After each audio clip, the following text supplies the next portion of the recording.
शिवसेना के शासन में हत्या हुई।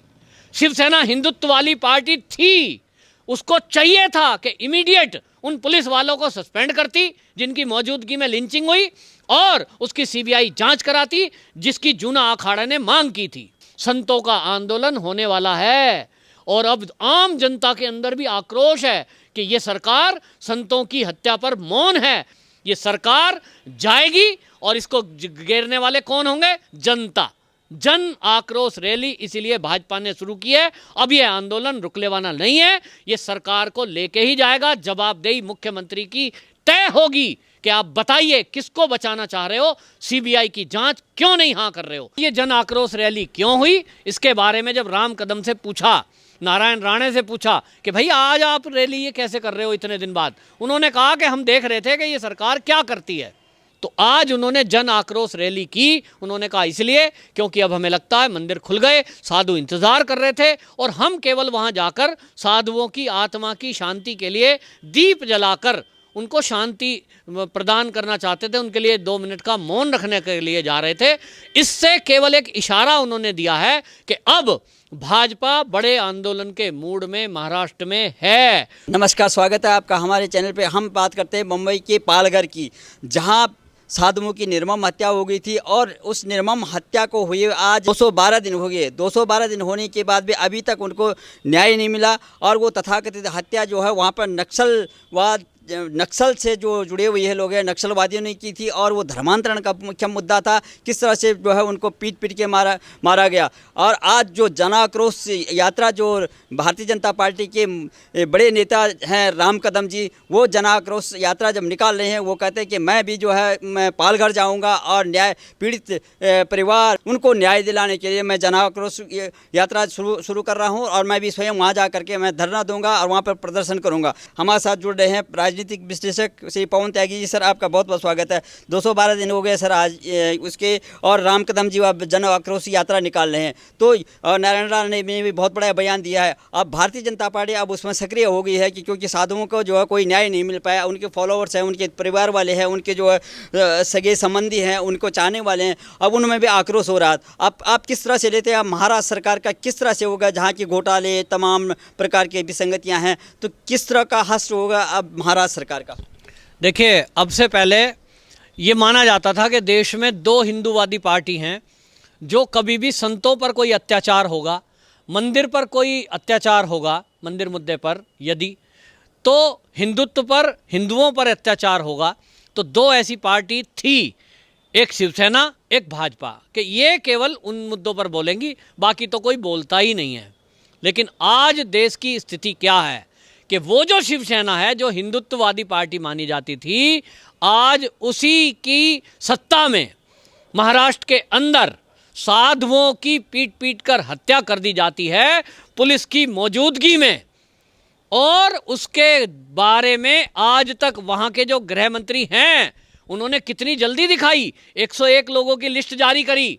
ये देखिए, हमने 101 लोग पकड़े हैं, ये लिस्ट है उनकी, नाम दे दिए। क्या मकसद था? वो दिखाना चाह रहे थे कि इसमें जो पकड़े हैं ये सारे हिंदू ही हैं। तो आपने वो लिस्ट बनाने के लिए 101 हिंदू पकड़े थे, उसमें उन्होंने कोई भी दिखाने का मकसद क्या था? कोई भी मुसलमान नहीं है, क्योंकि बीजेपी उस समय सवाल उठा रही थी। शिवसेना के शासन में हत्या हुई। शिवसेना हिंदुत्व वाली पार्टी थी, उसको चाहिए था कि इमीडिएट उन पुलिस वालों को सस्पेंड करती जिनकी मौजूदगी में लिंचिंग हुई और उसकी सीबीआई जांच कराती जिसकी जूना अखाड़ा ने मांग की थी। लेकिन शिवसेना ने ऐसा नहीं किया। क्यों नहीं किया? किसके कहने पे नहीं किया? सीबीआई की जांच क्यों नहीं होने दी? एक प्रमुख टीवी चैनल ने, रिपब्लिक ने, इसको प्रमुखता से दिखाया कि भाई सीबीआई की जांच करो क्योंकि इसमें पुलिस इन्वॉल्व है। जिस केस में पुलिस इन्वॉल्व है, पुलिस की मौजूदगी में हत्या हुई है, उसमें पुलिस कैसे न्याय करेगी भाई? आपने सीआईडी जांच कराई, वो तो पुलिस का ही विभाग होता है।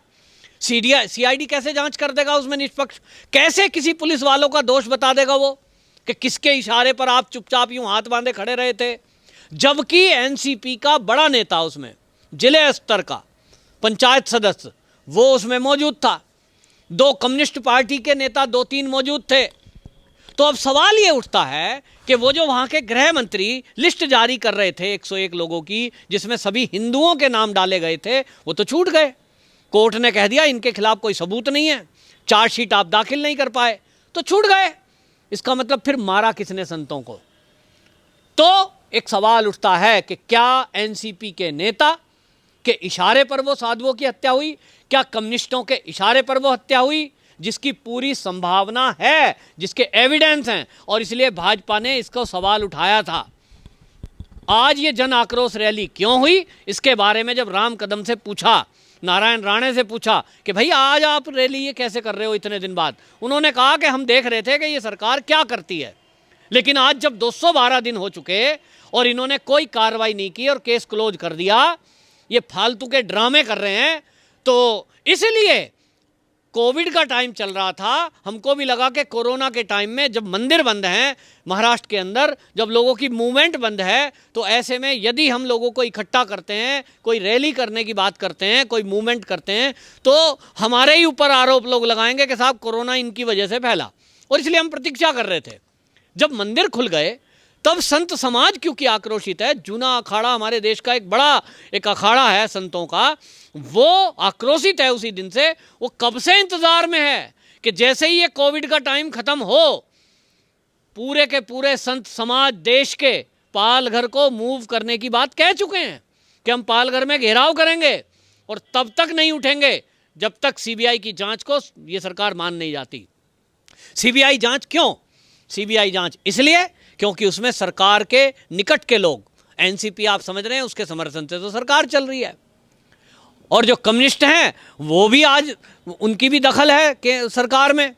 और जो शिवसेना है वो तो आज शिवसेना रही नहीं, जो पहले वाली बाला साहब ठाकरे वाली शिवसेना थी। ना वो हिंदुत्ववादी रही, ना हिंदुओं की रक्षा करने वाली रही, और इसलिए कांग्रेस के दबाव में काम कर रही है। तो कांग्रेस तो कभी नहीं चाहेगी कि संतों की हत्या की जांच हो।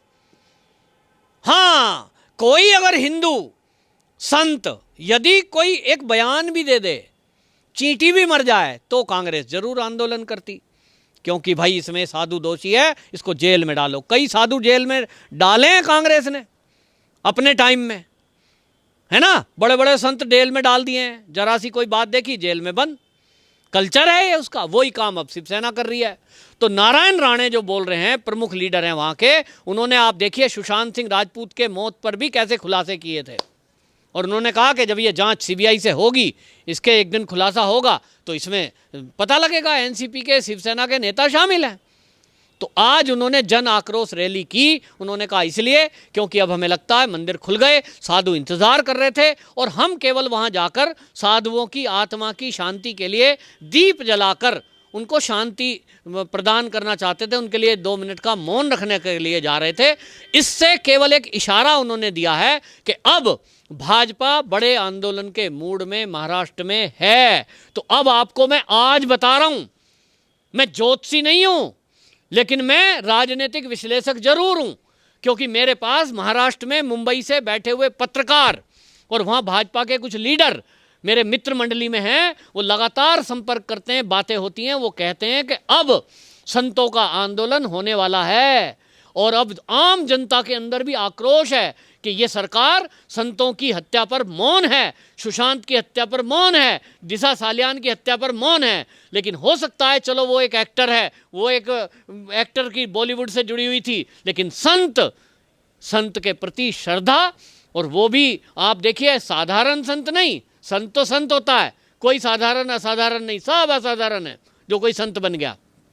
लेकिन वो नागा साधु थे जो शंकर भगवान के अनन्य भक्त होते हैं, और आप जानते हो शंकर जी के भक्त तो मोदी जी भी हैं, और इसलिए बिल्कुल माफ़ नहीं किया जाएगा। ये आंदोलन शुरू होगा। और मैं आज आपको आपके चैनल में घोषणा कर रहा हूं, आप मेरी बात नोट कर लेना, कि 1 महीना लास्ट है, नवंबर चल रहा है, आप देख लीजिए दिसंबर के बाद नया साल जो आएगा, और नए साल से पहले पहले ये महाराष्ट्र की सरकार गिरेगी, और इसको गिरने का कारण होगा संतों की हत्या। क्योंकि वो संत नागा बाबा थे, उनका जो श्राप लगा है इस सरकार को, वो श्राप ऐसा वैसा नहीं है, ये नाश करके जाएगा पूरी शिवसेना का। इन्होंने वो श्राप लिया है। ये अगर समय रहते दोषियों पर कार्रवाई करते, सीबीआई जांच को हाँ करते। अरे भैया, सीबीआई की जांच में तुम्हें क्या दिक्कत है? शिवसेना का तो कोई लीडर उसकी हत्या में है नहीं शामिल, तो तुम क्यों नहीं उनकी अनुमति दे रहे हो?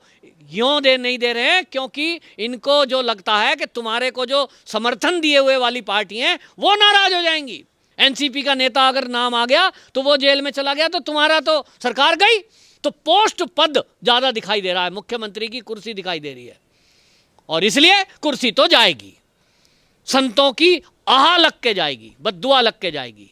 और इसलिए ये सरकार का अब अंतिम समय चल रहा है। ये आप देख लीजिए, अगले 1 महीने में ये सरकार जाएगी और इसको घेरने वाले कौन होंगे? जनता। जन आक्रोश रैली इसीलिए भाजपा ने शुरू की है। अब ये आंदोलन रुकने वाला नहीं है, ये सरकार को लेके ही जाएगा। जवाबदेही मुख्यमंत्री की तय होगी कि आप बताइए किसको बचाना चाह रहे हो, सीबीआई की जांच क्यों नहीं हाँ कर रहे हो? ये या तो सीबीआई की जांच को हाँ करें, तब भी आंदोलन तो रुकना नहीं है, क्योंकि सबने देखा कि पुलिस की मौजूदगी में संतों को घेर कर मारा गया। इसलिए इसका दोष मुख्यमंत्री पर जाता है। आपने सरल शब्दों में हमारे दर्शकों को बताया, बहुत बहुत धन्यवाद।